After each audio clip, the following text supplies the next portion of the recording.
ঠাকুরগাঁওয়ে কৃষিখাতে জ্বালানি সংকটের প্রভাব ক্রমেই স্পষ্ট হয়ে উঠলেও এই সংকটের মধ্যেই তৈরি হয়েছে নতুন সম্ভাবনার দ্বার। তেলের দাম বৃদ্ধি ও সরবরাহ ঘাটতির কারণে বিপাকে পড়া কৃষকেরা এখন ধীরে ধীরে ঝুঁকছেন বিকল্প শক্তির দিকে।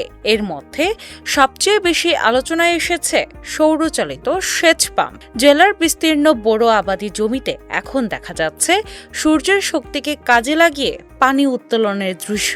চলতি মৌসুমে ঠাকুরগাঁওয়ে মোট ৬২,২৮৫ হেক্টর জমিতে বোরো আবাদ হয়েছে।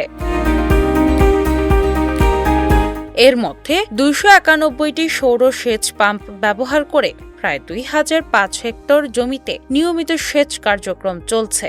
এই ব্যবস্থার সঙ্গে সরাসরি যুক্ত আছেন প্রায় ৩৫,০০০ কৃষক। কৃষি সংশ্লিষ্টদের হিসাব অনুযায়ী শুধু চলতি বড় মৌসুমেই সাশ্রয় হবে প্রায় ৪.৫ লাখ লিটার ডিজেল ও বিদ্যুৎ, যার বাজার মূল্য দাঁড়াবে প্রায় ৫.৫ কোটি টাকা।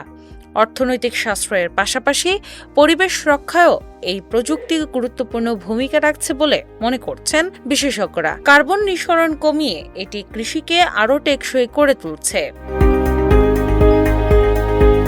কৃষকদের অভিজ্ঞতায় দেখা গেছে ডিজেল চালিত সেচে ১ বিঘা জমিতে গড়ে ৫ থেকে ৬ হাজার টাকা পর্যন্ত খরচ হয়, কিন্তু সৌর পাম্প ব্যবহারে সেই খরচ নেমে এসেছে প্রায় ২.৫ থেকে ৩ হাজার টাকায়। ফলে উৎপাদন খরচ কমে যাওয়ায় লাভের পরিমাণও বেড়েছে। অনেক কৃষক জানিয়েছেন আগে ঘন্টার পর ঘন্টা লাইনে দাঁড়িয়েও প্রয়োজনীয় ডিজেল পাওয়া যেত না, এতে চাষাবাদ ব্যাহত হতো। এখন সেই ভোগান্তি অনেকটাই দূর হয়েছে সৌর প্রযুক্তির মাধ্যমে। দেশের বিভিন্ন জেলা থেকেও এখন কৃষকেরা ঠাকুরগাঁওয়ে এসে এই প্রযুক্তি সম্পর্কে জানতে ও তা গ্রহণে আগ্রহ দেখাচ্ছেন। বিশেষজ্ঞদের মতে, যদি দেশ জুড়ে এই সৌর সেচ প্রযুক্তি সম্প্রসারিত হয় তাহলে কৃষিতে জ্বালানির নির্ভরতা কমবে এবং উৎপাদন ব্যয়ও হ্রাস পাবে। এর ফলে কৃষিতে ঘটতে পারে এক নতুন বিপ্লব, এমনটাই আশা সংশ্লিষ্টদের।